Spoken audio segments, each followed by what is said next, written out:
요한계시록 7번째 시간 되겠습니다. 4대 교회에 주신 주님의 말씀을 통해 은혜를 나누도록 하겠습니다. 첫 번째는 3장 1절이죠. 4대 교회에 나타나신 주님의 모습은 하나님의 7 영과 7 별을 가지신 이로 나타났어요. 여기서 하나님의 7 영이라는 것은 한마디로 성령을 가리키는 거예요. 성령. 하나님의 영. 그런데 왜 하나님의 영을 하나님의 7 영이라고 했는가? 7이라는 숫자는 하나님의 완전수라 했어요. 하나님의 7 영이라는 것은 전능하고 전지하시고 모든 것을 다 아시고 다 꿰뚫어 보시고 우리의 생각도 아시고 우리의 마음의 깊은 숨은 것도 아시는 하나님의 성령이시에요. 이사야 11장 2절입니다. 그의 위에 여호와의 영 곧 지혜와 총명의 영이요 모략과 재능의 영이요 지식과 여호와를 경외하는 영이 강림하신다고 말씀하셨습니다. 즉 예수 그리스도 위에 하나님의 영이 임하는데 그 영이 바로 여호와의 영이요 지혜와 총명의 영이요 모략과 재능의 영이요 그리고 지식과 여호와를 경외하는 영이 강림하신다. 그 성막에 금초대가 있지요. 금초대. 그 금초대에 7 등불이 켜집니다. 7 등불. 원줄기가 하나 있고 옆으로 이렇게 쫙 이제 세 개가 쫙 옆으로 있어서 그 7개의 불이 거기서 나오는데 가운데가 이제 원줄기에 그게 바로 여호와의 영을 뜻하는 거예요. 그리고 6개가 오늘 이 이사야 11장 2절에 나오는 지혜와 총명의 영이요 그 다음에 모략과 재능의 영이요 지식과 여호와를 경외하는 영이다. 여호와의 영까지 합해서 총 7개의 그 등잔이나 보죠. 그게 불이 빛는데 말주노초 파남보 무지개 7색의 불빛이 거기에 나오는데 근데 참 놀라운 것은 거기에 한 등잔에서 나와서 이렇게 7개의 불이 거기에 켜지는 거예요. 그것이 온 어두운 성전을 밝히고 그리고 하나님의 언약의 그 12개의 떡상 위에 있는 떡 위에 비추는 그 등불이 됩니다. 그것이 뭘 뜻하는가? 오늘 말씀한 이 하나님의 7 영을 뜻하는 거예요. 7 영. 그래서 온 어두운 세상을 비추고 특별히 하나님의 백성들을 향해서 계속 비추고 계시는 하나님의 7 영인데 그 7 영의 양상이 7 기능으로 나타난다는 거예요. 한 영이 성령이 한 영인데 7개의 기능으로 이렇게 나타나는 것입니다. 이것은 한마디로 하나님의 성령은 특별히 이렇게 지혜와 총명과 모략과 재능과 그리고 지식과 하나님을 경외하는 그 성령이 임하면은 그런 바로 영으로 충만케 되어서 하나님을 경외하게 되고 이렇게 지혜와 지식이 뛰어나고 총명해지고 능력 있는 그리스도인이 되어진다. 그리스도가 그런 분이고 그리스도도 이 땅에서 이 하나님의 영으로 사역을 하신 거예요. 그리고 오늘 모든 하나님의 자녀들도 다 성령을 받으면 이 하나님의 7 영이 우리에게 와서 지혜 없던 자가 지혜가 있게 되고 지식과 총명과 이런 하나님을 경외하는 이런 사람이 되어지게 됩니다. 두 번째 별은 하나님 보내신 사자들이라. 하나님이 이 땅의 모든 주의 종들을 주의 능력의 오른손에 붙들고 있다 그랬어요. 하나님의 7 영과 7 별을 가지신 이가 뭐라고 하시냐면은 내가 네 행위를 아노니 너의 뭘 안돼요? 행위를 안다고 하시면서 네가 살았다는 이름은 가졌으나 죽은 자로다. 살았다는 이름은 가졌지만은 실상은 죽은 자와 같다는 거예요. 죽은 자. 원래 교회는 살아있는 공동체예요. 구원을 받고 영생을 얻고 생명 있는 공동체인데, 그 공동체가 이름은 생명을 얻고 구원을 받고 생명의 공동체인데 다 죽은 자와 같이 됐다는 거예요. 그게 4대 교회의 모습인데, 이게 오늘날 많은 교회들의 모습입니다.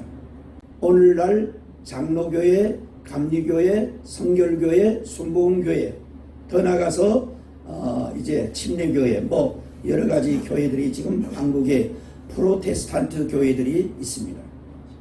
다음은 하면 살았다는 교회들이 있어요. 즉 어디냐면 로마 가톨릭, 로마 캐톨릭에서 거기에서 개혁을 해서 나온 교회들이 오늘날 장로교회를 비롯해서 감리교 모든 대부분의 교회들입니다.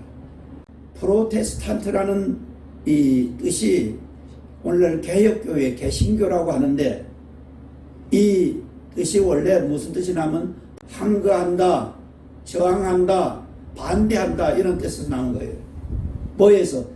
가톨릭 교회에서 이렇게 그들을 항거해서 반대해서 나온 교회들이 바로 장로교의 시작이 됩니다. 존 칼빈을 비롯해서 루터가 처음에 주인글을 비롯해서 개혁을 했죠. 그래서 장로교회와 더 나가서 감리교, 성결교, 순복음교회, 이렇게 그 침례교, 이런 교회들이 나오게 되는데, 그 로마 가톨릭이 부패를 점점 썩어 들어가서 14세기, 16세기 들어와서는 완전히 다 죽은 교회가 되는 거예요. 거기서 루터라는 종교개혁자가 이제 나오게 되는 거죠. 그리고 95개의 조항을 내세우며 개혁을 하게 된 거예요. 그래서 거기서 가장 장로교회의 시작은 존 칼빈을 할 수 있어요. 이런 분을 통해서 다 그 죽은 가톨릭, 죄악으로 완전히 이렇게 죽게 된 가톨릭에서 개혁을 해서 그들을 항거해서 나와서 정말 생명의 공동체로 만들자 해서 프로테스탄트가 된 거예요. 근데 이 프로테스탄트가 오늘 4대 교회 모습 볼 때 이렇게 살았다는 이름은 가졌지만은 그 행위적으로는 실상은 죽은 자와 같이 됐다는 거예요. 다시. 그러니까 천주교회만 그렇지 않고 우리 이 모든 장로교, 감리교, 성결교, 순복교, 침례교 모든 이 프로테스탄트 교회들이 또 세월이 흐르면서 얼마나 많이 부패하고 이렇게 하나님의 뜻에서 벗어나서 정말 4대 교회 같이 지금 되어지고 있다는 거예요. 코로나를 맞이해서 교회들이 교회 기능을 발휘하지 못하고 완전히 세상에 비웃음거리 되고 짓밟히는 이런 비극이 오게 된 거예요. 정부에서 예배 드리지 말라면 예배 못 드리고, 이렇게 모이지 말라 몇 명까지 모이라면 몇 명까지 모이고, 이런 주님의 말씀에 귀를 기울인 게 아니라 세상 소리에 귀를 기울여서 이렇게 되어지는 교회, 실상은 4대 교회 같이 되는 거죠. 또 다시 읽습니다. 시작. 4대 교회의 사자에게 편지하라. 하나님의 7 영과 7 별을 가지신 이가 이르시되, 내가 네 행위를 아노니 네가 살았다는 이름은 가졌으나 죽은 자로다. 살았다는 이름은 가졌지만 이름만 살았지 실상 어때요? 죽은 자와 같이 됐다는 거예요. 그러면서 2절은 주님의 권면의 말씀입니다. 자, 2절 뭐라고 합니까? 2절 시작. 너는 일깨워 그 남은 바 죽게 된 것을 굳게 하라. 내 하나님 앞에서 네 행위에 온전한 것을 찾지 못하였노니. 완전히 죽은 것은 아니고 거의 죽게 됐다는 거예요. 죽게 된 것을 이제 더 이상 죽지 말고 믿음에 굳게 서라는 거예요. 내 하나님 앞에서 내 행위에 온전한 것을 찾지 못하였노니. 그렇습니다. 그리스도인과 교회가 하나님의 자녀요 그리스도의 신부로서 이제 구원을 받고 거듭나면은 점점 온전해져야 돼요. 성장하고 온전해져서 주님을 닮아가고 아버지 하나님을 닮아가야 되는 것이. 그런데도 온전하지 못하게 됐다. 온전해지라는 거예요. 그렇습니다. 우리가 구원을 받고 거듭나면은 점점 온전한 그리스도인이 되어져야 돼요. 특별히 믿음만 온전한 게 아니라 행위적으로도 점점 성숙하고 온전해져야 돼요. 레위기 11장 45절, 베드로전서 1장 16절 같은 데 보면은 내가 거룩하니 너희도 거룩하라. 거룩한 면에도 하나님같이, 거룩하신 하나님같이 너희도 거룩하라 했고, 그 다음에 누가복음 6장 36절에서도 너희가 하나님의 자비하신 같이 너희도 자비하라. 마태복음 5장 48절에서도 그러므로 하늘에 계신 너희 아버지의 온전하신 같이 너희도 온전하라. 이렇게 계속 주님이 우리에게 바로 거룩하신 아버지같이 거룩해지고 하나님의 사랑과 자비를 또 닮아서 너희도 자비해지고 사랑 있는 사람이 되고 너희들도 아버지 온전하신 같이 온전하라고 주님이 친히 말씀하고 있는 것입니다.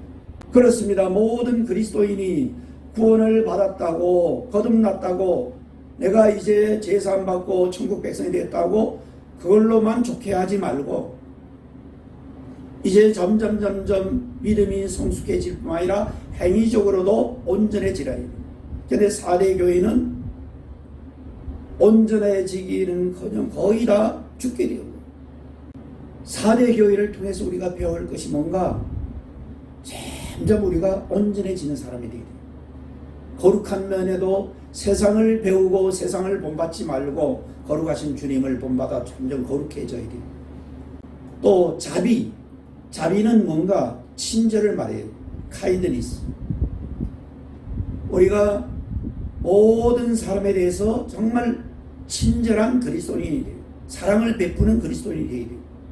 주님같이 다른 영혼을 불쌍히 여기고 긍휼을 베푸는 그리스도인이 되어야 됩니다.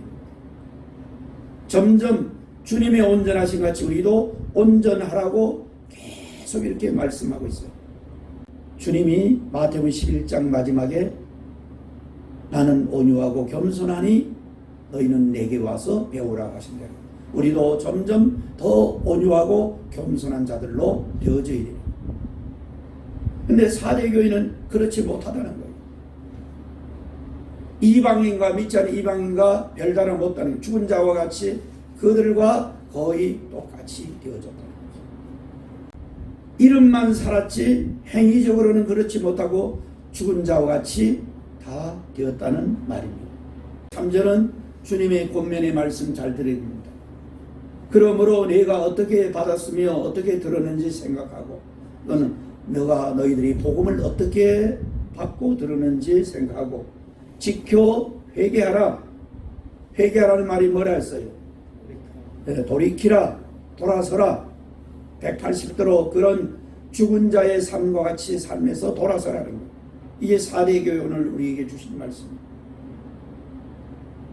만약에 깨지 아니하면 일어나 깨어라는 거예요. 일어나 깨. 그렇지 아니하면은 회개하고 일어나 깨어서 깨지 아니하면은 내가 도둑같이 이르게 된다.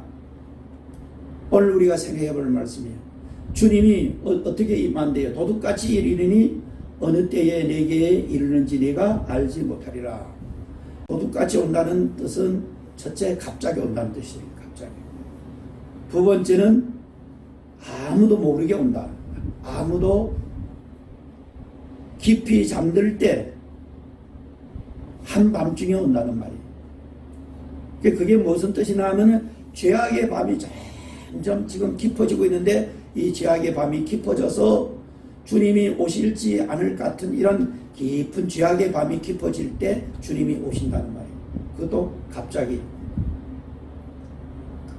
그러나 깨어있는 자들에게는 갑자기 오는 게 아니에요.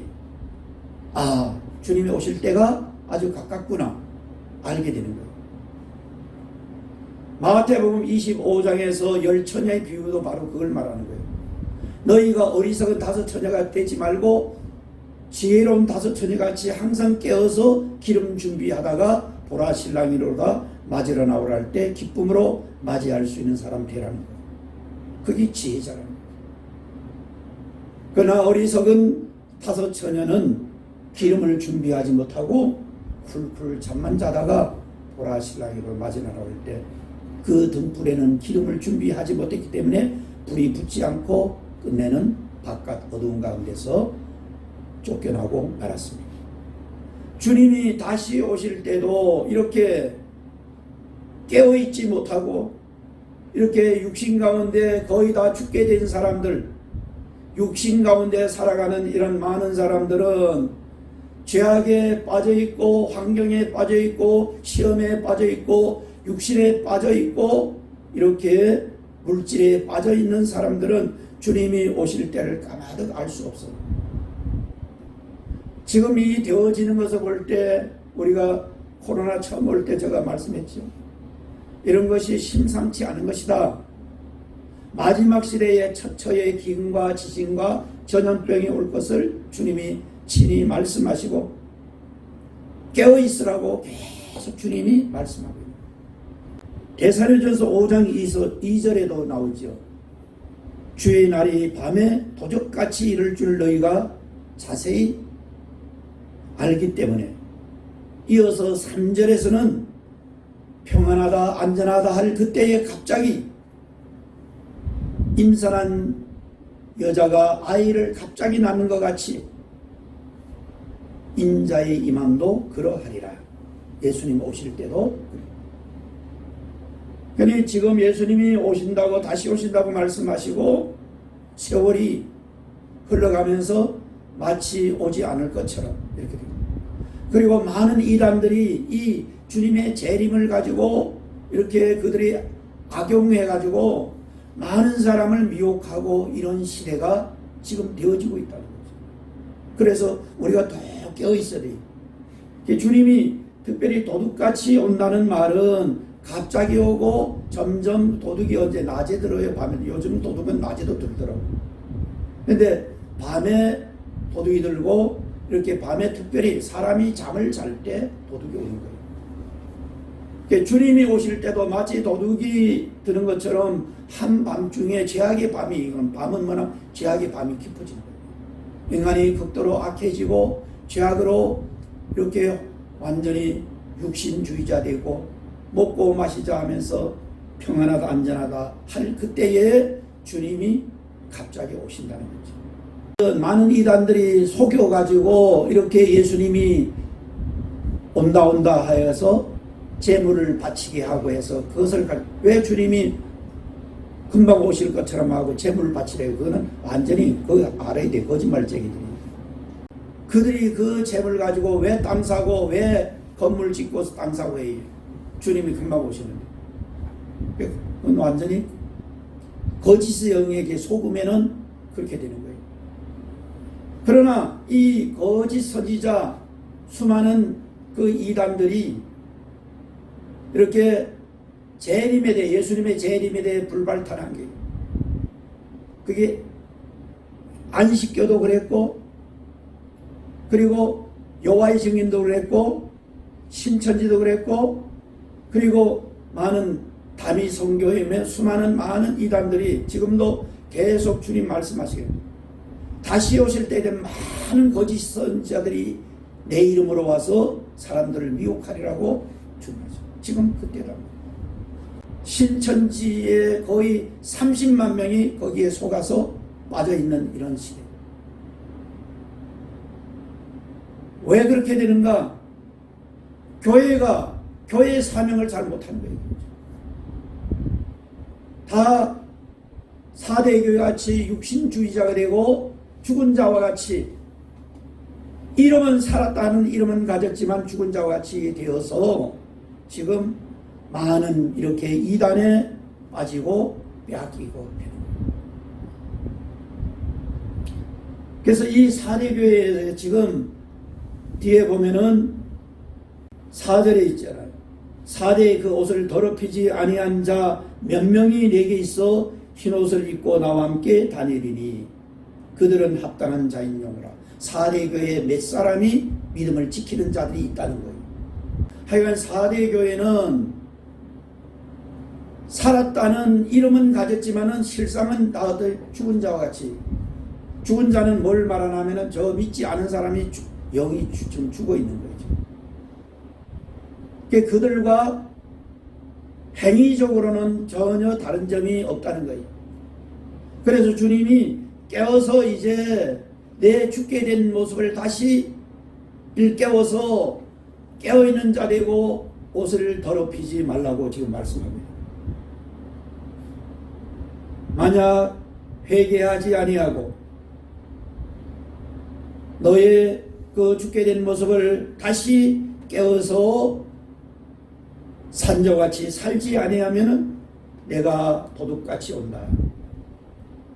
그래서 오늘 이 도둑같이 온다는 주님의 말씀에 우리는 귀를 기울여야 됩니다.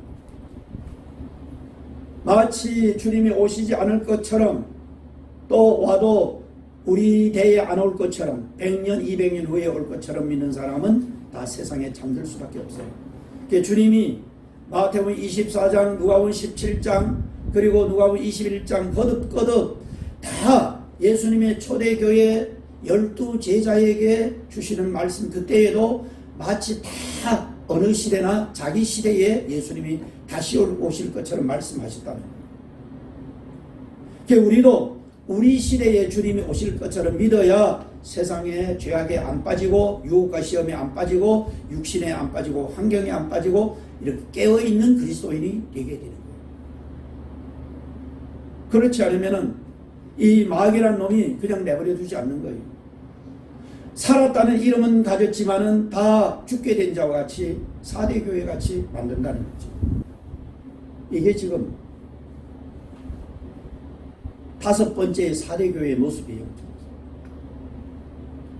다시 말하지만 로마 카톨릭에 이게 다 죽은 거기에서 개혁을 해서 살았다는 임을 갖고 프로테스탄트 교회가 돼서 우리 개신교, 기독교는 살았다고 지금 이 4대 교회가, 그러나 이름만 그렇지 행위적으로는 다 죽은 자와 같이 되었다는 거예요. 자, 4절입니다. 읽어봅니다. 시작. 그러나 4대의 그 옷을 더럽히지 아니한 자 몇 명이 내게 있어. 옷을 더럽히면은 더럽힐수록 이거는 천국에 들어가기 어려워요. 영적으로 특별히 그리스도인은 빛나고 깨끗한 세마포옷을 영적으로 눈이 열리면 입었다는 것을 알게 됩니다. 즉 보혈, 예수님의 보혈을 진실하게 믿으면은 다 죄사함을 받고 하나님 앞에 뭐가 돼요? 의롭다함을 받고 의인이 되는 거예요. 예수님 보혈을 진실하게 믿으면 모든 지난 죄가 다 사함을 받고 예수의 보혈로 우리는 의인이 되는 거예요. 죄인이 아니라 뭐가 된다? 의인이 되는데, 자, 계시록 19장 8절 거기에 보면은 빛나고 깨끗한 세마포옷을 입은 자들이 나오지요. 그것은 성도들의 옳은 행실, 행위라. 우리가 빛나고 아주 빛이 반짝반짝 빛난다. 빛나고 예수님 부활했을 때에 또 변화산상에서 예수님 본체의 모습이 빛났댔지요. 예수님 보혈을 믿고 제사함 받으면 완전히 우리가 깨끗해져요. 얼마나 깨끗하냐면 빛이 나고 근데 거기에 빛나고 깨끗한 세마포옷을 그 입은 자들이 뭔가 그 자들이 이어서 나옵니다. 성도들의 옳은 뭐라고요?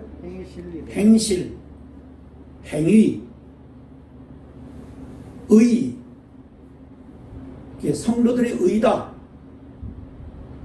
우리가 의로운 자가 될 때 천국에 들어가는 거예요. 그런데 어떻게 의되는? 우리의 행위로, 우리의 선한 행실이나 진실한 행실이나 바른 행실로 천국 가는 게 아니에요. 왜 그러냐면 행위로 갈 자는 한 사람도 없어요. 우리가 어때요? 우리 행위로 우리가 정말 선한 사람, 진실한 사람, 겸손한 사람, 이렇게 의로운 사람이 되어서 천국 갈 사람은 한 사람도 없고 이 빛나고 깨끗한 세마포옷을 입어야 되는 거예요. 그 빛나고 깨끗한 세마포옷이 성도들의 옳은 행실인데 이것이 뭐냐면은 19장 이어서 봐요. 9절에 뭐라고 되냐면 이게 천국 어린 양의 혼인잔치에 청함을 받은 자들이 입은 옷이에요. 천국에 그날이 되면은 하나님의 어린 양이 누구예요? 예수님의 혼인잔치에 청함 받은 것. 우리가 요 말씀을 이해하려면 예수님이 직접 하신 말씀 마태복음 22장 1절 이하 바로 어떤 임금의 혼인잔치에 청하는 사람들의 들어올 때 거기에 누구나 다 올 수 있어요.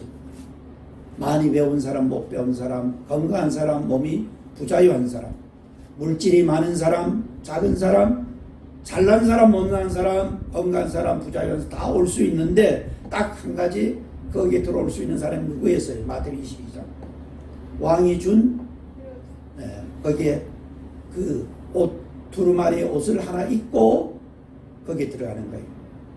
근데 한 사람만이 그 옷을 안 입고 들어가려다가 어떻게 돼요? 끝내는 발각이 돼서 왜 너가 임금이 주는 옷을 입지 않고 내 옷 입고 왔느냐? 그가 유구무원이었어요. 할 말이 없는 거예요. 다들어 그 혼인잔치에 올 수 있는 옷을 주었는데도 이 사람은 그 옷을 안 입고 자기 옷을 입고 들어오려 하는 거예요. 그게 뭘 말하나 하면 인간의 의를 말하는 거예요. 자기 옷이 예수님이 준 옷보다 더 좋다고 생각하고 자기 옷을 입고 가려고 했지. 그러나 끝내는 인간의 자기 의로는 천국의 혼인잔치에 못 들어가요. 쫓겨나잖아요. 그래서 반드시 그 임금이신 주님이 우리에게 주신 옷을 입어야만 천국 혼인잔치에 들어가는 거예요. 그게 뭐예요? 빛나고 깨끗한 세마포옷인데 이것은 뭘로 되냐면은 예수님을 믿어야 되는 거예요. 내가 죄인임을 알고 그래서 예수님이 십자가 외 죄인된 나를 위해 피 흘린 것을 믿고 죄 사함을 받을 때 우리는 뭐가 돼요? 의인이 되고 예수님이 빛나고 깨끗한 의를 우리에게 입혀주셔가지고 그 의로 천국 가는 거예요. 그게 빛나고 깨끗한 세마포옷이에요. 그러니까 우리가 이 시간 예배를 드리면서도 내 의와 내 공로와 내 똑똑함과 내 잘남과 내가 선한 것을 내세운 사람 하나님 앞에 참된 예배를 드릴 수도 없어요. 항상 예수님의 의를 힘입어 예수님의 보혈을 힘입고 예수님의 부활의 의를 힘입어서 이 자리에 앉아있고 천국 갈 때도 그런 거예요. 너희 제자에게 하는 말이지. 예수님 믿는 제자들에게 하는 말이 너희 의가 누구보다 낫지 못하면 서기관과 바리새인의 의보다 낫지 않고는 천국에 들어갈 수 있대요, 없대요? 자, 여기 이제 서기관과 바리새인의 의는 대단한 사람들이에요. 하나님 말씀대로 살려고 몸부림쳤던 사람이 사실 서기관 바리새인 말씀대로 살려고 했던 사람들이에요. 그런데 이 사람들이 어느 정도 되냐면 철두철미하게 안식일을 지켰고 철두철미하게 하나님 앞에 11조를 드렸는데 심지어 채소 종류 박하와 회양 같은 그런 집에서 기르는 그 채소의 11조도 하나님 앞에 꼬박꼬박 드리고 하나님 말씀대로 살았던. 근데 그들이 예수님 앞에 사정없이 책망받았지요. 왜 책망을 받았어요? 회칠한 무덤들아 독사의 새끼들아 하면서 예수님이 얼마나 이 서기관 바리새인 장로들에게 책망을 많이 했죠. 그래서 그들이 예수님에 대해 반감을 많이 가졌죠. 우리는 말씀대로 살려고 했는데 이렇게 정말 의롭게 진실하게 바르게 말씀대로 살렸는데 왜 너가 우리를 책망하느냐는 거죠. 근데 예수님은 왜 그들을 책망했죠? 속과 겉이 틀리다. 겉으로는 그렇게 하지만 속은 지금 회칠한 무덤같이 겉은 회를 페인트칠해서 깨끗하지만 속은 썩은 냄새난다는 거죠. 미움과 시기와 질투와 욕심과 거짓됨이 속에는 가득하다는 거예요.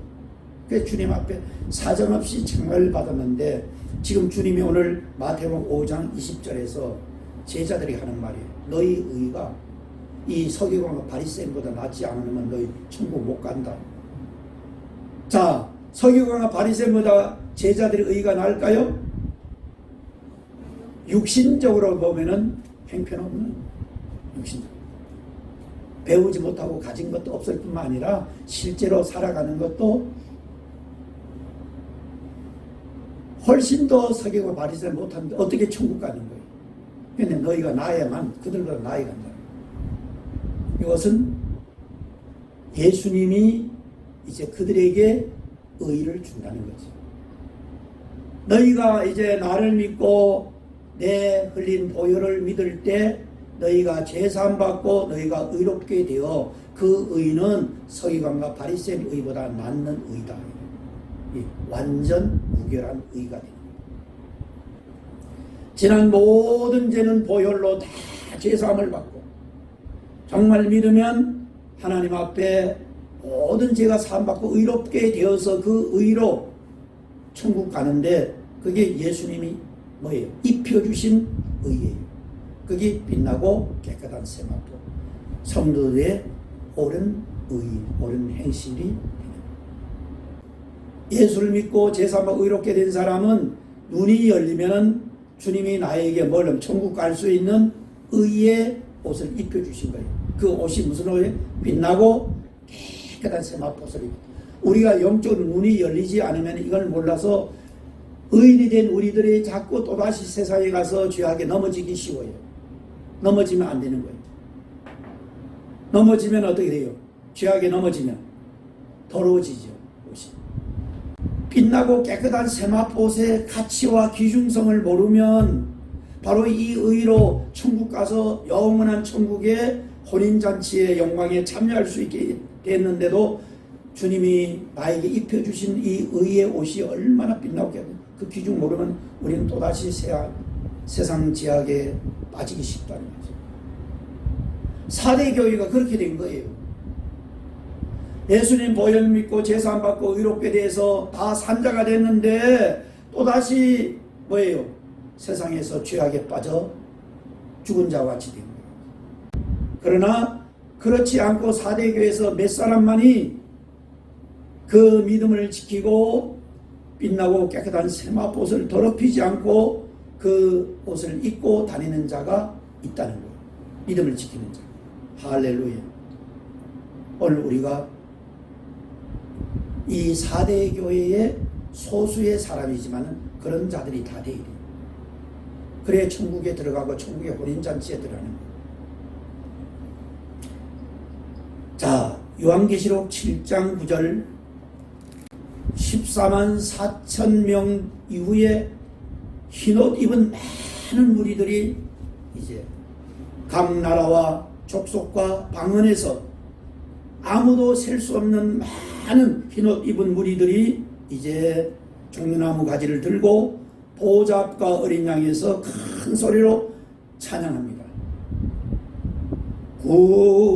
구원하심이 보좌에 앉으신 우리 하나님과 어린 양께 있도다. 흰옷 입은 무리들이 종려나무 가지 들고 주님을 찬양하는 내용이 계시록 7장 9절에 나오는데 그 흰옷 입은 무리들이 누군가? 14절에 이는 큰 환난에서 나오는 자들인데 어린 양의 피에 그 옷을 씻어 희게 하였느니라. 어린 양의 피에 씻어서 희게 했다는 거예요. 어린 양이 누구지요? 예수님. 예수님 피에 죄악을 씻는 것을 말합니다. 나의 모든 이런 죄, 미워하고 시기하고 질투하고 욕심부리고 거짓되고 애식하고 수많은 지난 죄악을 다 예수님 보혈로 씻어서 희게 된 자들이다. 이렇게 됩니다. 예수님의 보혈을 믿고 내 죄를 회개하고 씻지 않은 사람은 희어지지 않는 거예요. 이렇게 예수의 보혈을 믿고 제사함받고 의롭게 되어도 또다시 우리가 세상에 얼마든지 우리 육신이 있고 또 넘어질 수 있잖아요. 예수님의 보혈의 그 의와 공로가 얼마나 귀중한 것을 천국 갈 수 있게 그 길을 열어주시고 천국 갈 수 있는 특권을 주시고 천국의 혼인잔치에 참여할 수 있는 영광을 얻게 됐는데도 그것이 얼마나 귀한 것을 알지 못하고 우리는 또다시 죄악에 넘어지면은 이 빛나고 깨끗한 세마포옷을 우리가 더럽히는 거예요. 날마다 우리는 예수님 보혈을 힘입고 내가 잘못할 때마다 죄를 지을 때마다 보혈로 죄를 씻어야 되는 거예요. 회개해야 된다 이 말이에요. 예수님의 천국 갈 수 있는 의를 입혀준 그걸 귀한 건 모르니까 우리가 죄를 그냥 대수롭지 않게 여기고 자꾸 죄를 짓는단 말이에요. 그럼 4대 교회 같이 되는 거예요. 행위가 온전히 더러워져서 완전히 죽은 자와 같이 다시 이 빛나고 깨끗한 세마포옷을 천국 갈 수 있게 해줬는데도 이걸 알지 못하고 기중성을 또다시 더럽히면은 점점 뭐가 된다고요? 영적으로 잠들다가 죽은 자와 같이 되는 거예요. 그런데도 4대 교회는 대부분 사람이 그러될 때 소수의 사람들은 뭐예요? 흰옷 입고 지금 다니는 자가 있고 그들이 천국에서 영원히 주님과 함께 흰옷을 입게 될 것이다. 계시록 22장 14절에 날마다 자기 두루마리를 빠는 자가 복이 있다. 날마다 그러니까 우리가 또다시 내가 나쁜 생각했다. 누구 미워했다. 시기했다. 질투했다. 혹 내 입술로 남을 비방했다. 더 나가서 어떤 사람 그리스도인이 세상 사람 믿지 않은 사람 똑같이 또다시 술 마시고 또 똑같이 이렇게 죄악에 빠져 또 살 수 있어요. 이거는 예수님의 우리에게 입혀준 빛나고 깨끗한 세마포옷을 완전히 더럽히는 거예요. 그러면 혹 그럴 수 넘어질 수 있어요. 아직 영적으로 어리기 때문에. 어린아이가 엄마가 좋은 옷 입혀줘도 새 옷 입혀줘도 또 가다가 진흙탕에 넘어질 수 있잖아요. 우리가 예수님의 십자가의 보혈로 깨끗해져도 죄사함을 의롭게 돼도 이 죄악 세상에 살다 보면 또 넘어져서 더럽힐 수 있단 말이에요. 그때마다 어때는 그냥 더러운 입은 채로 입고 다니지 말고 또 넘어져서 또 더럽히고 또 더럽히고 이러면 누더기 옷이 되는 거예요. 천국 갈 수 없는 옷이 믿지 않은 자와 같이 되는 거죠. 죽은 자와 같이 되는 거죠. 날마다 예수님 보혈을 의지해야 되고 보혈로 내 죄를 자꾸 회개하고 씻으라 이 말이에요. 자꾸 회개하라.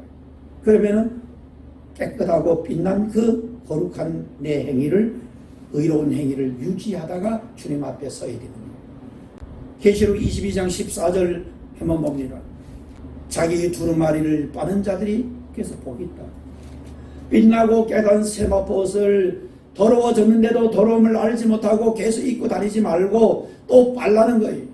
우리가 살아가는 죄악 세상에 살다 보면 또 죄를 지을 수 있잖아요. 유혹에 빠질 수 있어요. 시험에 빠질 수 있어요. 내 생각으로 입술로 마음으로 짓는 죄를 지을 수 있단 말이에요. 그러면 더러운 상태로 그대로 죄악에 물들어 살지 말고 그런 죄가 지을 때마다 생각할 때마다 보혈로 자꾸 빨라 이 말이에요. 그런 사람이 복이 있다는 거예요. 그게 요한계시록 7장 14절에 바로 그 말이에요. 흰 두루마리 입은 흰옷 입은 많은 무리들이 다 어린 양의 피에 그 옷을 씻어서 희게 하였다고 말씀하고 있는 거예요.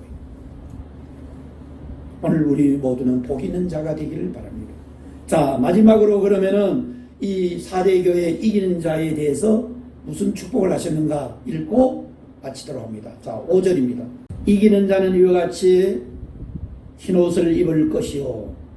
두 번째, 내가 그 이름을 생명책에서 결코 지우지 아니하고, 세 번째, 그 이름을 내 아버지 앞과 그의 천사들 앞에서 시인하리라. 이기는 자의 세 가지 축복이 있어요. 자, 4대 교회 이긴 자는 뭐예요? 자기 옷을 더럽히지 않고 늘 흰옷 입고 타는 사람. 이 소수의 사람이지만 그 사람들이 이기는 자예요. 그 이기는 자에게 약속하신 것도 역시 거기 흰옷을 입을 것이요.